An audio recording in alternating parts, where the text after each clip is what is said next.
My name is Tamara Lane, and I am a service manager here at CARS. And for this module, Module 6, we're going to be talking about the Individualized Recovery Plan, otherwise known as the IRP. So the Individualized Recovery Plan, otherwise known as the IRP, is the new CARS universal form that is going to replace your traditional treatment plan. So throughout our services that Milwaukee County offers, CSP may have a treatment plan, TCM may have a treatment plan, RSCs may have a treatment plan. This document is really going to bring all of the approaches within our services together. Now, within this document and within the levels of care that we offer, there's going to be little tweaks in various ways that the IRP is completed. However, the concept is the same. We're really trying to move away from the treatment plan is determined by the treatment team, and in my experience, the consumer is not always involved in that treatment planning process. So we're really trying to move away from that and ensuring that our consumers are involved, they're committed to their recovery plans, and their goals and their needs are addressed rather than having a clinician come in and identify what we should be working on. So the IRP is going to be used by our care coordinators, by our case managers. So that includes TCM, CSP, CAP, CRS, and you guys, CCS. So the IRP includes the consumer's own vision. So what does the consumer envision their lives looking like? Why are they in treatment? What are they trying to attain? It lists the functional strengths that the consumer has, and we'll talk more about that, but I think having functional strengths listed directly on the plan is a really important component of the treatment planning process. The IRP also identifies barriers to attaining that overall life vision. It reflects the goals and the needs of the consumer. And it very specifically lists the roles and the interventions that are going to be provided by each individual recovery team member so that it's very clearly documented. This is what this person's going to do, this is what this person's going to do, this is what the consumer is going to do. So it serves as an excellent reference point for your recovery team. The big one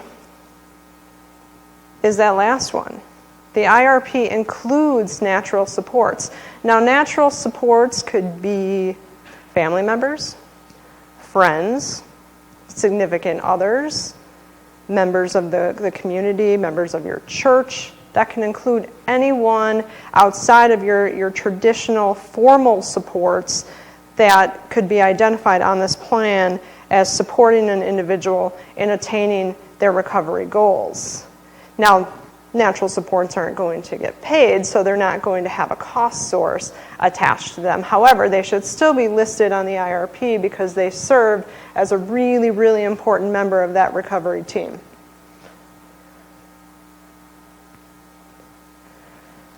So you've heard us say this a lot, and we're going to just keep repeating it because it's really important.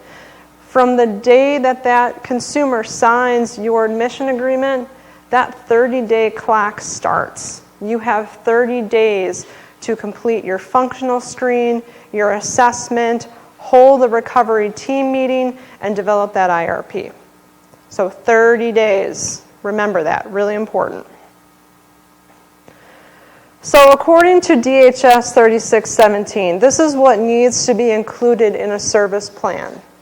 And as this presentation progresses, you'll see exactly how the IRP covers these topics. So according to DHS 3617, a service plan needs to document the service facilitation activities that will be provided to the consumer or on the consumer's behalf, the psychosocial rehabilitation and treatment services to be provided or arranged for the consumer, including schedules, frequencies of services. The service providers and natural supports who will be responsible for providing the consumer's treatment, rehabilitation, or support services, and the payment source for each. Measurable goals and frequencies of data collection that will measure progress toward desired outcomes. Okay? So as we move on, you're going to see how this all kind of fits together. Okay. So, according to DHS 36 and our policy and procedure 616, the service plan needs to be reviewed by the consumer, signed by the consumer, the care coordinator, and at least the mental health professional. Every single IRP that we see here at CARS from your agencies needs to have the signature of the mental health professional. The mental health professional, as you recall from an earlier module, one of their primary responsibilities is to authorize the services that are on the IRP. So we really need to see that mental health professional signature, as well as your signature and the consumer signature. Now, if there is a substance use disorder, recent diagnosis, suspected diagnosis, that substance abuse professional also needs to sign the IRP. And then, probably the most important part, once that IRP is completed and signed, a copy needs to be made available to every member on the recovery team, including the consumer. And what I really, really recommend that you do, and not that every consumer is going to do this, but encourage them to bring a copy of their IRP to your contacts so that you can check in with the consumer and say, hey, how's this going? How's this going? Do we need to tweak this? What do we need to change? So establishing the consumer vision. So the life vision on the IRP is this overarching goal. What does the consumer really want to change? How do they want their lives to look different? And sometimes this is really, really difficult for people to identify. I can even say, you're in a job interview, someone asks you, well, what do you plan on doing in the next 5 years? I don't know. It's hard. It's hard to determine what we really want out of life. So what I recommend is that you introduce this concept when you first meet a consumer. Maybe give them a little handout of some questions that we'll hit on in the next slide, and have them think about it. Because it's hard to come up with something off the top of your head. I mean, you're asking me to really dictate my entire course of treatment. You want me to give you an answer right now? Just a suggestion. Give people time to think about this. Consumers' vision statements need to be in their own words. So when we see them on the IRP, they should have quotation marks around them because they are the consumer's own words. So before you host a recovery team meeting, and then the next module we'll get into what a recovery team meeting looks like, you really want to try to establish that life vision with your consumer. So that when you come to that recovery team meeting, you can say, hey, recovery team members, this is Johnny's vision. Okay, so here are some questions that might help you evoke some life vision statements. Now, you guys may have your own questions, which is great. We're always open to that. What do you want your life to look like in 5 years? If you could wave a magic wand and make your life exactly how you want to be, what does it look like? How do you want your life to be different? So those are some examples to kind of just get the ball rolling for you. Now, like I said, you may have your own way of approaching this, but this is just kind of a jumping off point for you. If this is, you meet someone and they go, I don't know. So, just some examples. Okay, a little disclaimer. I'm going to be giving you guys a sneak peek of Avatar. This does not replace your need to go to the Avatar training. So sorry. So I don't want you to get so caught up in how do I do this in Avatar, but I want you to really focus on what do I need to put in Avatar? What does the content look like?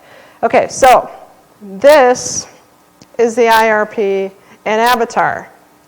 I gave you this handout.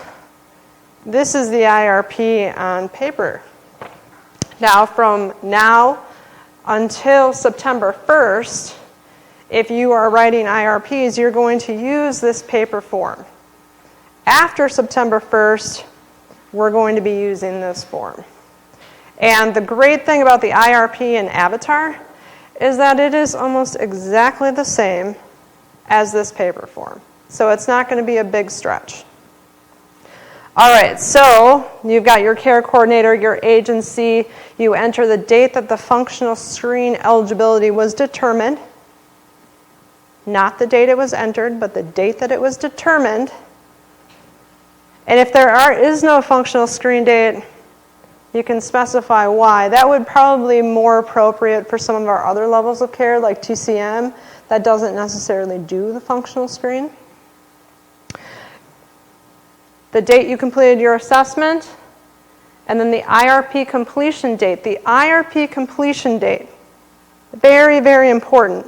I have been working with the IRP for the past 2 years because it started as a document in CRS, Community Recovery Services. So I've had 2 years to review IRPs, and I can tell you that this date is all over the place. Your IRP completion date is the date that you hold your recovery team meeting, your initial recovery team meeting. So when you go to that recovery team meeting, you're going to bring the back page of your IRP, the signature page, and you're going to have everyone in attendance at that meeting, including the consumer, sign that IRP on that day. That is your IRP completion date. That is the date that all of your CCS services start. And there's the life vision we were talking about. So it's in quotation marks. In this particular example, we created a sample client named Nikki Hilton. And this is Nikki's life vision. I want a larger support system and for my future to include my children. So overarching goal. This is what Nikki wants to accomplish. Identifying functional strengths. So I have to admit that I've struggled with this one because my background is primarily in CSP, Community Support Program. And our particular approach, and it may have just been the particular agency that I worked with, is very much looking at when's the last time this consumer has been hospitalized? Do they take their medications as prescribed? Are they 100% compliant with treatment? Don't get me wrong, those are all great things if individuals are doing that, and that may be some of our goals to really help people stay out of the hospital and to help them engage in treatment, because we know that treatment can be helpful for people. But is that really a functional strength when you think about it? When you meet someone for the first time, regardless of if it's a consumer or just Joe Schmo on the street, do you really care if someone is 100% compliant with their medications? Or they haven't been in the hospital for 2 years? No. What do you look at when you meet someone? You're not looking for treatment compliance. You're looking for what sorts of characteristics does this individual have that makes them who they are. And that's your job. I think we've gotten really, really good about determining what's wrong with people. And I think that's the easy part. When we go to school, we have years and years of training, we have manuals, we have books, we have doctors, we have all these ways to determine what's wrong with people. But our job is to figure out what's right with people. What works well for people? What makes them who they are? And what strengths do they have that really, really support their success? So this whole process of identifying functional strengths begins when you first meet a consumer. When you're working through that screening and assessing process and you're having the consumer tell you their story and what brought them to you today. You're listening for those functional strengths. You're listening for those characteristics that go, hey, this person is all right. And they're going to be successful, and this is why. Now, that can be challenging. And if you ask someone, hey, what are your functional strengths? Have you had people ask you that question before? That's a tough one. Because we have a tendency to be really modest and not really always know our strengths. So the recovery team and that recovery team meeting may be an excellent opportunity to explore those strengths more and identify additional strengths that maybe didn't come out during the screening and assessing process. Okay, so we talked about what functional strengths aren't. They're great things, don't get me wrong, but I would not classify those as functional strengths. So compliance with treatment, good personal hygiene. Taking care of yourself and your appearance is important, and the way it's worded, it could be a functional strength, but I would not want to look at an IRP and see good personal hygiene as being a strength. Hasn't been hospitalized in 2 years, takes medications as prescribed. So let's talk about what functional strengths include. A good sense of humor, a good support system, creativity, open-mindedness, a love for learning, hope, kindness, persistence, bravery, the ability to self-regulate, leadership, love, vitality, a love for life, integrity, honesty. These are all really, really important virtues that people have. And sometimes you have to dig a little bit deeper to find those virtues, but they're there. Everyone has them.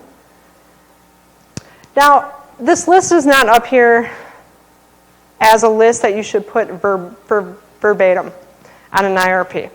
Like, I wouldn't want to look at an IRP and see love. Okay, it's a little broad. Who does that individual love? What drives their motivation?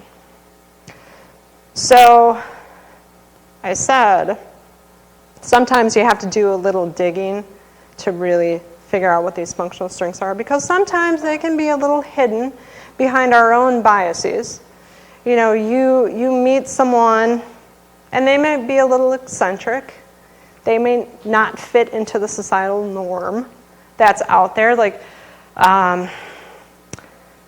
let's say you have an individual and they're very, very creative in the way they dress.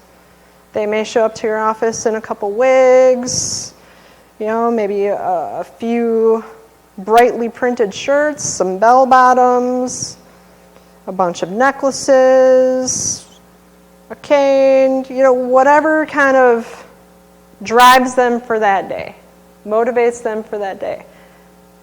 I would say that a functional strength with someone like that, creativity. Very creative. When Anyone else walking down the street may go, what is wrong with that guy? Because he doesn't look like us. Another functional strength of someone like that. That takes a lot of confidence to walk out of your apartment in the morning and just say, hey, this is me. Take it or leave it. That's confidence. Another functional strength. I worked with this client one time, and very, very, very sweet man. Came into my office one day, sits down, and a leafy green substance falls onto the floor. And I just looked at him and I said, George, come on. You can't bring drugs into the clinic. And he looked at me and he said, come on, Tamara. Sorry, George. I got to call the police. And George said, all right, I'm sorry. I have to be totally honest. And he takes another cellophane wrap, leafy green substance, puts it on my desk and says, I have 2. That's a strength. Honesty. The ability to accept responsibility for your actions. All really, really good strengths. Now, what about that client that you kind of dread seeing? Because you know you're going to have one of those contacts that you could probably hear the conversation across the clinic. And you're probably going to hear about everything that you do wrong as a case manager, as a care coordinator. But when I was working in clinical work, I had this picture of a tree on my desk, and I called it my peace tree. And every time I would have a contact like that, I'd just look at my peace tree, and I'd just sit there, and I'd just listen, and reflect back, try to model more appropriate behavior. But that was a visual for me to stay grounded. Now, what's a strength with that individual? I can tell you that particular individual is probably really good at advocating for themselves. They're probably really good at identifying what they need and letting you know. So you may dread having a contact like that. And it may be really, really hard for you to see the functional strength in that moment. But really, what I challenge you to do is take a step back and get to know the people that you work with. And really dig and search and try to figure out what drives them. Part of my job here at CARS is to screen the referrals that come in. So we get a lot of referrals for all different levels of case management. And it's my job to take a look at them and kind of give a very, very high-level recommendation about what I think would be a good level of care to look at. Now, I can tell you with confidence that the majority of the individuals that come across my desk have a trauma history. What is the strength in that? Resilience. Think about the people that we work with. They have had some horrific stories. But they're still standing here today. They're still looking for help. And they're at your doorstep for a reason. That is resilience. Life is hard. Even if you don't have a trauma history, you're still standing. Resilience. That's another strength. So there's lots of things. This list is a jumping off point for you. Really take it back. Think about the people that you work with. Reference it. And see if you can search for those functional strengths. So this is how the functional strengths look in Avatar. Very, very much like that paper form. You're going to list out functional strengths. In this case, Nikki has a good sense of humor. Nikki is compassionate. Nikki is artistic and creative. She is also resourceful. She's a good advocate for herself, and Nikki is determined. So those are all functional strengths. So, on to the next section of the IRP. Barriers. Now, we've kind of gone back and forth about this in trainings because the IRP is meant to be a strengths-based plan. And I've heard, well, barriers, that's not really strength-based. But what I'm going to say about that, barriers don't necessarily have a negative connotation unless you put it there. Barriers are what they are. There's something that is standing between the consumer and attaining their life vision. They're there. We can't just ignore them because this needs to be a strengths-based assessment. It is a strengths-based assessment. So try to move away from that thinking. Don't put any specific connotation to the word barrier. It's just a word. You need to know what's standing in between the consumer and attaining their goal. It just is what it is. So barriers are explored during that screening and assessing process. I also kind of look at them as needs. What do you need? What do you need to address in order to attain this life vision? But as with functional strengths, you're going to want to explore this during your recovery team meeting because members on the recovery team may have a different vision of what barriers exist. So it's really an open dialogue to discuss those and add and address things that maybe you didn't initially think of. So this is the barrier section in Avatar. Looks a little bit different than this paper format. The paper format is really list all the barriers out. So here, we tried to help by giving you categories to think about. So this is just kind of a reference point. These may be some of the things that are standing between your consumer attaining that life goal. So just a reference point. So in Avatar, you're going to check whatever category that particular barrier falls under, and then you're going to list it to the right. Prioritizing needs. So now that you and the consumer and the recovery team have identified what these barriers are, you need to start prioritizing needs. And what I really recommend you do, try to limit what you're addressing on an IRP to like 4 components. Because someone could have a lot of needs, but if you're addressing all of them at once, it can get really, really overwhelming. So you need to work with the consumer and work with the recovery team, and you'll see this in the recovery team process, to list out those needs in the priority that you want to address them. So a lot of people that we've been seeing coming into CCS need housing. Housing is such a big need. If you don't have housing, the rest of your life tends to be pretty chaotic. So that may be a need that you address first.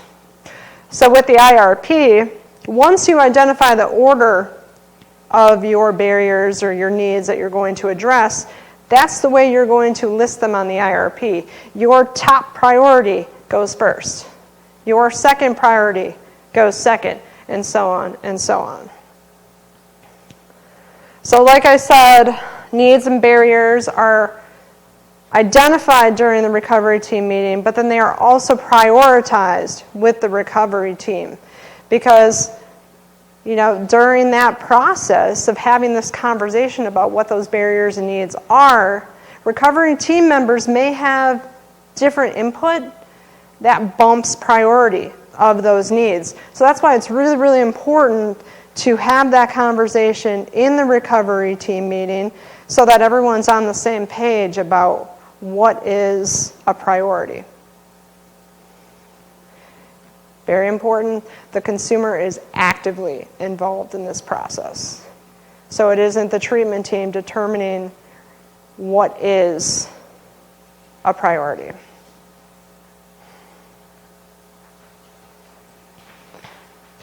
So objectives and goals. This always gets tricky, and I have to admit, even when I was making this presentation, I made that mistake. Objectives and goals are different. Objectives are overarching goal.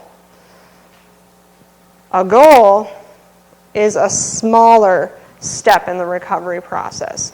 So in order to attain this life vision, there are smaller steps or goals that you need to accomplish along the way. So try to think of it that way. The objective is to support the consumer in attaining their life vision. That is your overall objective. Now, in order to accomplish this, you and the recovery team need to support the consumer in setting smaller goals.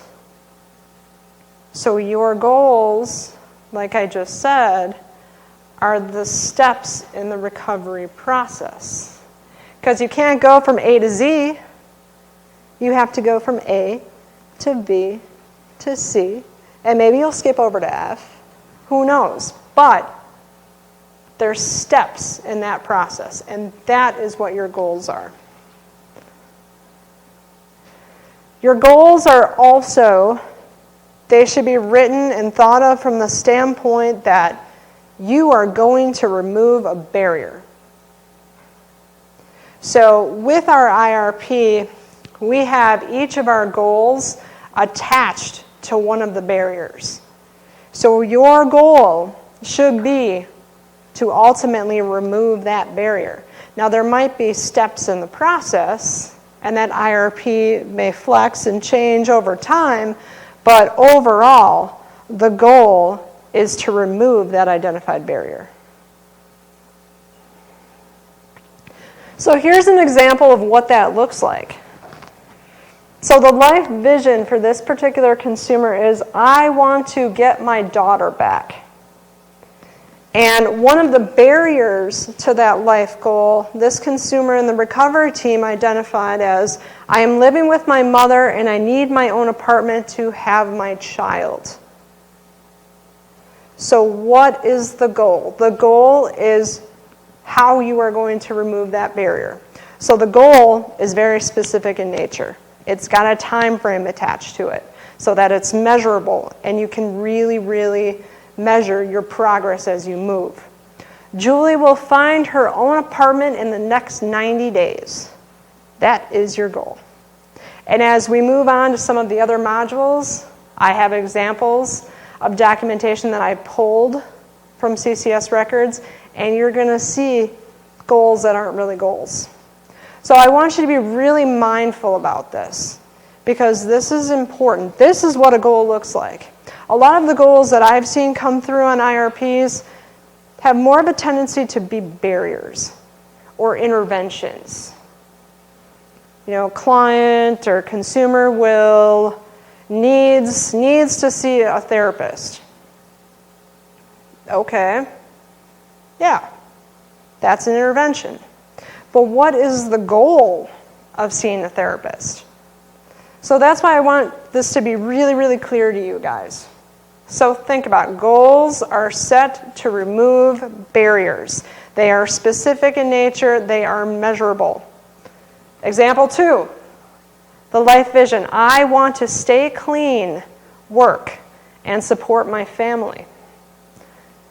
One of the barriers, every time I get upset, I drink to deal with my anger and I fight with my wife. The goal, Within the next 30 days, George will use a coping skill to deal with his anger without drinking. So I think sometimes when we write IRPs, when we write treatment plans, we tend to overthink them. Like, how can I make this sound really good? And I think that sometimes that gets in the way of what really needs to be there. And this is very simplistic. And that's really how you need to think about this process. Try not to get caught up in the philosophy of everything and just really focus on the specifics that make up this plan. So, like I had indicated before, goals are personal benchmarks. They continue to propel the consumer toward their life vision. They are steps in the recovery process. Goals need to be measurable and they need to be attainable. So really think about that. You know, that's important for any goal setting in life. Hey, I want to lose 40 pounds by next week. Good luck with that. You know, you really want to make sure that they're attainable because you don't want to set people up to not succeed in their recovery. And they may have very, very big visions, and that is fantastic. But I think it's really our job to kind of take a step back and be realistic about things. Say, that is great, and we're going to work toward that because that's really important to you. But what can we set in the next 30 days? What can we try to do in the next 60 days? So really trying to bring that consumer back to focus, bringing the recovery team back to focus, and identifying those smaller steps that lead towards success. Okay, so some more examples of goals. Really, really important. Remember this, okay, because I'm hoping as we move forward, we're going to see these beautiful recovery plans that fit all of these requirements and all the specifics. So really take note of this. Georgia will attend all of her therapy appointments over the next 30 days. Why is that important? I just got done telling you why compliance in treatment is not a functional strength. Engagement. How can you get to know someone? How can you engage someone in a therapeutic relationship if they don't show up for treatment?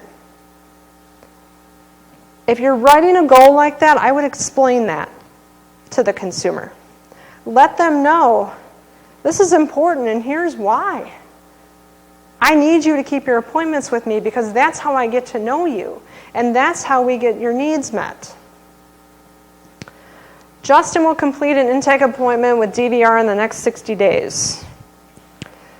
Now, the important thing that I should point out about employment goals, if you have the IPS team eventually at your agencies, which many of you will, they really need to be working with you on setting goals. That initial goal, when you send in for the authorization for the first meeting, the first service through IPS, that can be a very, very general goal because until you get into that process, you're really not going to have a good picture of what specific goals are going to look like. However, as that process continues, and this goes for any member on the recovery team, everyone needs to be involved in goal setting. It's not just you and the consumer sitting down.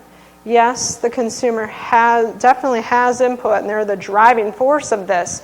But recovery team members also need to weigh in on the goals that you're setting. Rachel will identify one recovery goal she would like to work on in the next 14 days. So some people that get referred to your agency for CCS, they may not even know how to set a goal. You may ask them, what do you want to work on? And they say, I have no idea. That can be a goal. Working on helping people understand the recovery process and really understanding how do you set goals. That can be built into your IRP. Very, very important. So remember I said that IRP needs to be available to everyone on the team, including the consumer. You need to write that plan from the perspective of the consumer in a very respectful manner, because that is their reference point. It needs to be written in a way that they are going to understand. Okay? That can vary from consumer to consumer. Some consumers are going to be able to understand the high clinical jargon that you put on an IRP. Some consumers aren't. So you need to take your audience into account when you're writing the IRP. A consumer needs to be invested in their goals. The team is not setting goals for the consumer. When Jerry Schulman was here, he told a great story about a consumer who was in seeing his therapist. And the consumer was actually waiting for the therapist in the hallway. And the therapist runs out in the hallway and he says, "I have your treatment plan, I need you to sign it." So the consumer signs the treatment plan. 30 days down the road, the team is sitting in a meeting and this therapist goes, "I just don't get it. This client is not engaging in his plan. He's not doing anything that's written on here." Why do you think that is? Because that's not the consumer's plan. You need to have consumers involved in this process because this is their lives. And they need to be invested in the goals that they're trying to attain. Now, when I worked in CSP, for whatever reason, one of our standing goals was, client will not be hospitalized in the next 6 months. Is that really the consumer's goal? I mean, that's our goal. And hopefully through doing all these different things and really trying to build the consumer's skills and improve their lives, that's going to be a given. That does not need to be written on the IRP, especially for CCS. So keep the consumer in mind when you are writing these plans. Like I said before, encourage consumers to bring the IRP to your contacts. That way you're regularly reviewing the IRP, you're making changes as needed, you're tracking progress, you're documenting it in your clinical notes. This is a great thing to do. I wish I would have done this as a CSP case manager. And I like to throw myself under the bus a lot during trainings, and that's okay because I want you to learn from some of my mistakes. We'd be going along, we'd be working through treatment, that 6-month deadline would come up and I'd pull out the treatment plan and go, "Oh man, missed that one, missed that one, missed that one. We probably should have done that." You don't want to do that. You don't want to do that. This is a live document. You want to be updating, you want to be changing that. You want to make sure that what is on that plan is current. And it is the best plan for that moment. So then we get to strategies. And let's see, I just want to make sure I'm using the same terminology. Strategies. No, interventions. So in here, and I assume in Avatar, we'll see a snapshot shortly, so we'll double check. But strategies are also listed as interventions. Okay, so your interventions are what are you going to put in place to help support the attainment of that specific goal? Remember, Jen had talked earlier in a module about what rehabilitative in nature means. So important with CCS. You are not doing things for people. You are building skills. So think about that when you're writing your interventions. What are you doing to really help someone move along that recovery continuum? What are you doing to help them build a life that may ultimately not include you? So that includes things like prompting, modeling, teaching, connecting individuals to resources, reconnecting people back to their communities. I've always had a really hard time with this. The fact that treatment teams sometimes feel like they are the only people that can help someone.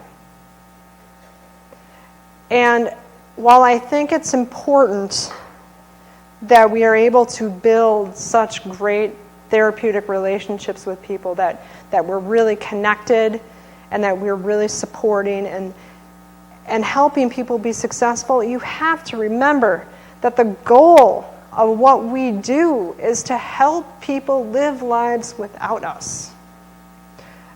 I used to, when I worked in CSP, I always wanted to work Christmas because I had the opportunity to say Merry Christmas to all the clients that may not necessarily have families involved or have a lot of friends. But I have to admit that I walked away from a lot of those contacts pretty sad. That, yeah, they had me for the 5 minutes that they saw me, and I got to wish them a Merry Christmas.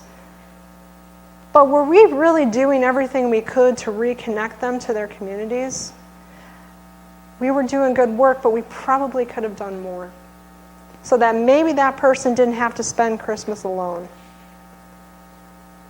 So really think about that. That's important. While we are all good, well-meaning people, it is your goal to really try to help people build skills to move them in their lives. You need to do what's right for the consumer, not what feels right for you all the time. Your interventions need to be descriptive and clearly indicate why the strategy is supportive of the identified goal. So that's example about therapy. Johnny needs a therapist. Why does Johnny need a therapist? Why is that important? What is having a therapist on this IRP going to do for Johnny? Is that particular individual going to help Johnny build coping skills? Help talk about trauma? Deal with past occurrences and issues that have occurred for that person? What really is that intervention going to do to support the attainment of that goal? So that's going to be listed right in that intervention section.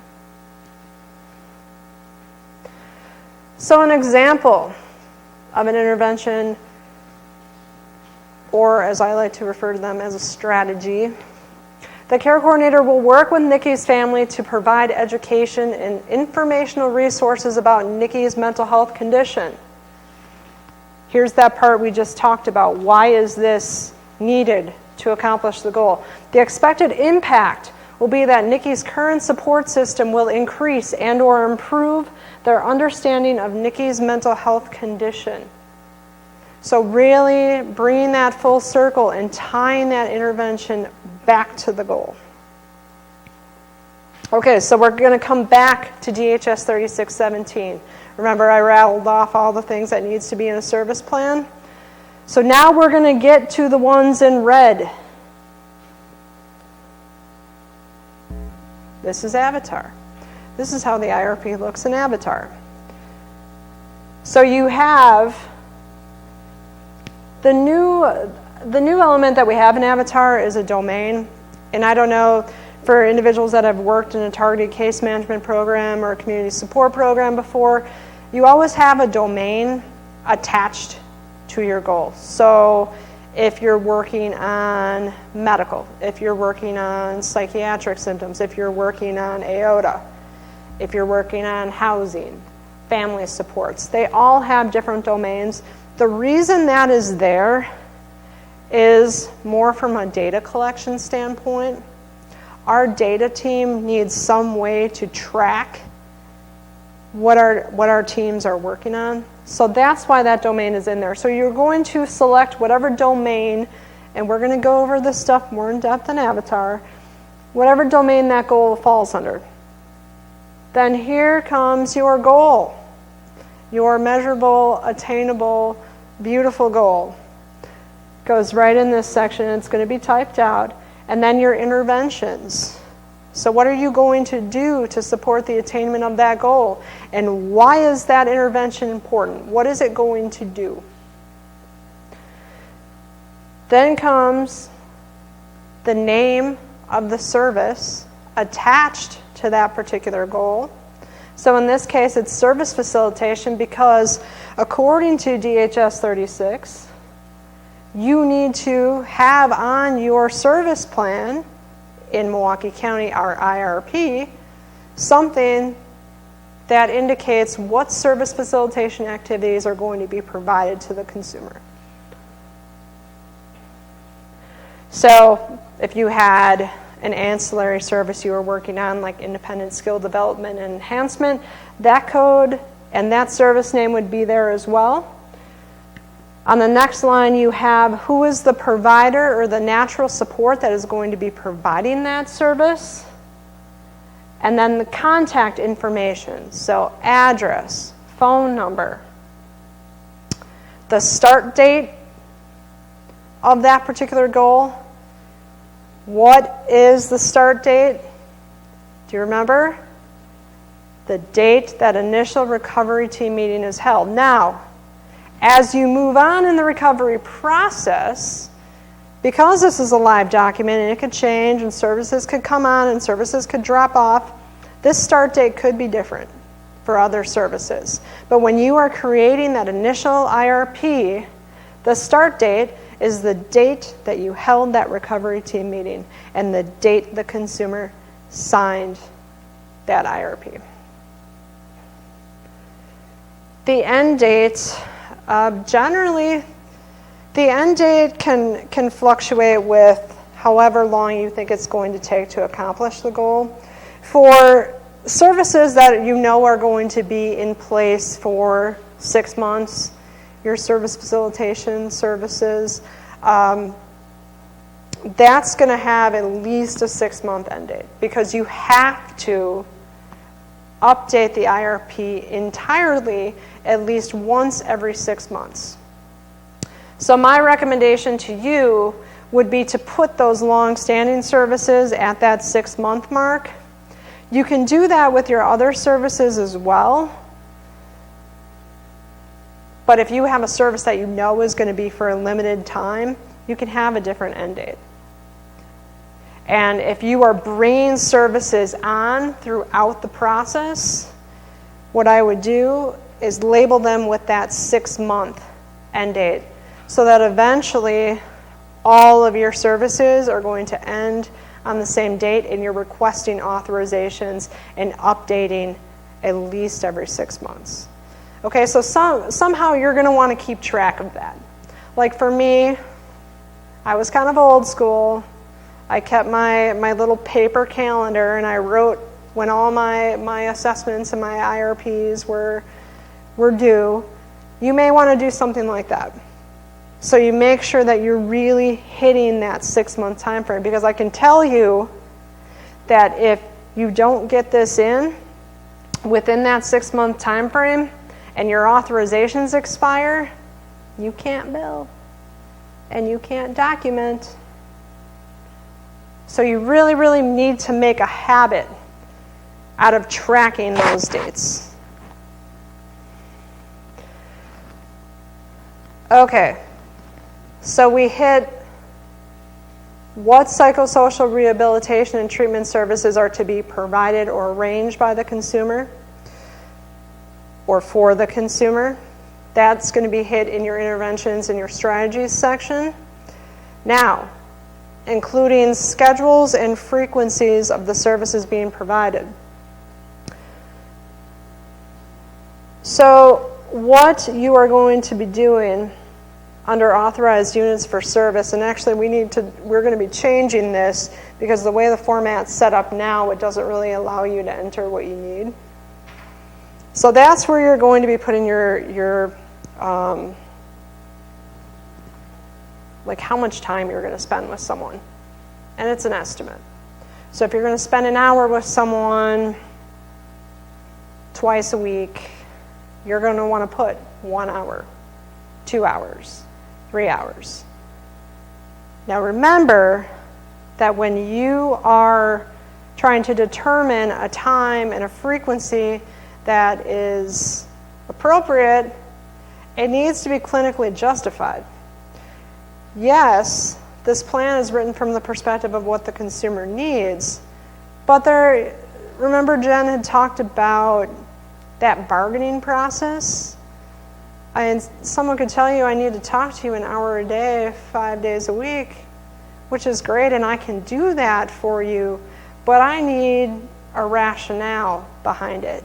Or, hey, can we start 4 days a week? And then can we work to move to 3? And can we work to move to 2? And then decrease that. So it's really kind of a bargaining process, but there needs to be a clinical rationale for it.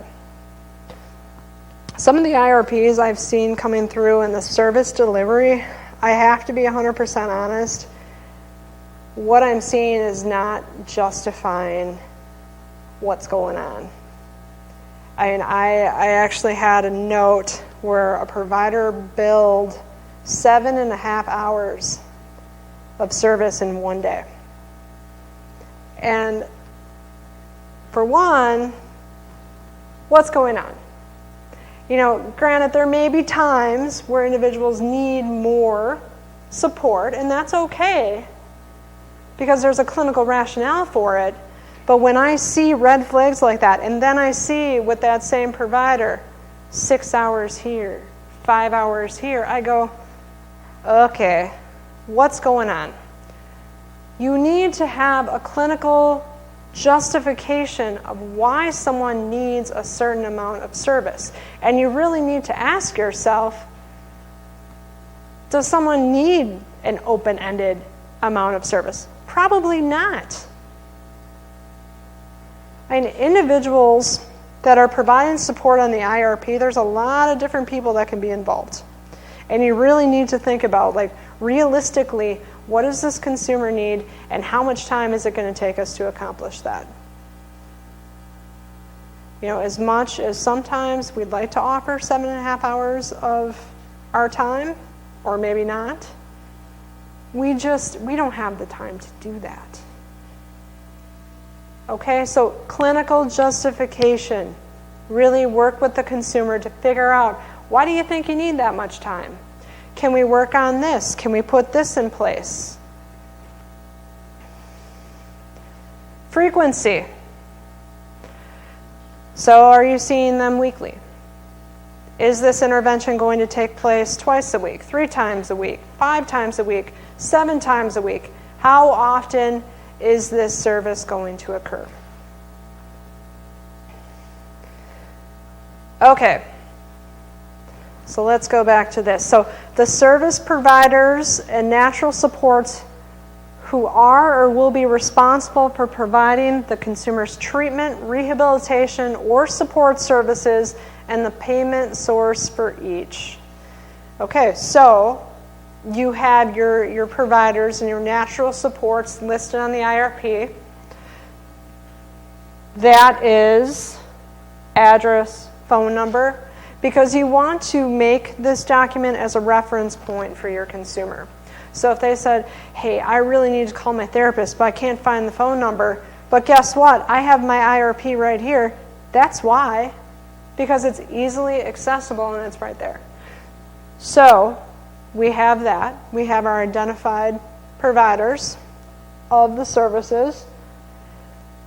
We have our funding source, which remember with CCS, you're going to have your CCS services, and your CCS services are going to be attached to one of those services on the service array.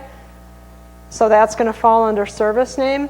But what about natural supports, CCS isn't going to reimburse natural supports. However, they're a really, really important part of the IRP. So that would be other, because there isn't a funding source. Now, medical doctors and psychiatrists can still bill Title 19. They do not have to be in the CCS network. So their funding source is going to be Title 19. It is not going to be CCS. So you're going to want to make sure that those providers, if they are important to be on the consumer's IRP, that they're listed on there.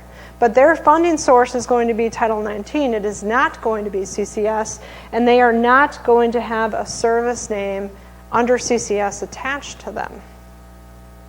They may have a generic name, psychiatry, or medical doctor.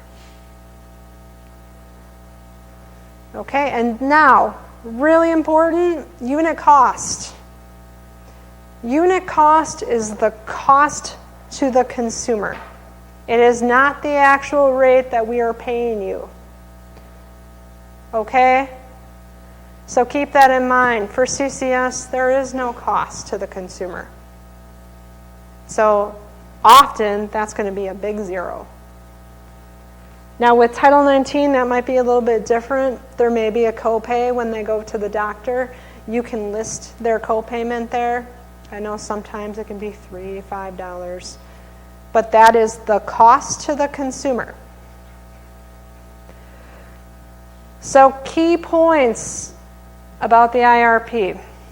So the IRP, as I've said and said and said throughout this training, needs to be developed with the recovery team, and this includes the consumer. You are not setting goals for the consumer. They are actively involved in this process. The goals and the vision in the IRP are that of the consumer, and I just said that. And I probably said that 40 other times throughout this presentation. So please walk away with that. This is the consumer's vision. This is the consumer's goals. IRPs should be written respectfully and in a manner that the consumer can understand. And we talked about why that's really important. So Lynn in Module 5 talked about the screen and the assessment. When you are writing your IRP, when you are writing clinical documentation, there needs to be this golden thread through all of it. It needs to link. Everything you do needs to link together. So your screen, those areas of need that you identified on your screen, should be in your assessment. Those areas of need in your assessment should be in your IRP. Your clinical documentation, which we'll get into in a later module, should link back to that IRP every single time. If it's not on the IRP and you're writing about it, it needs to be on the IRP. So get it on there.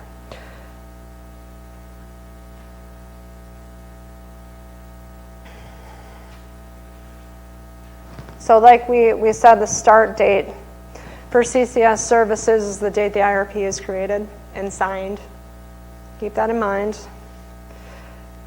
And the IRP can be updated as frequently as necessary. It is a live document. However, the official revamping of the entire IRP needs to occur at least once every 6 months, and that's according to DHS 36 and according to our policies and procedures.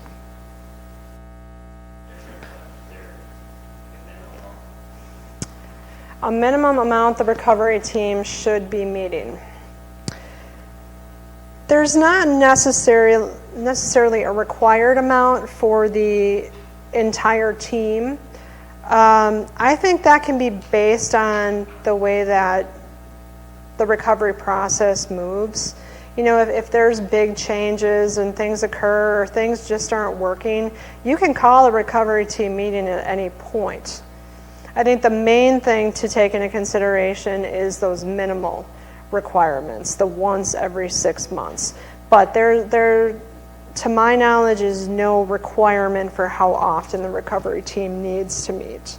I know that some agencies right now are meeting monthly, and that's completely up to the agency. If that's something that you feel you need to do monthly, you can do that, but there's no specific requirements around it.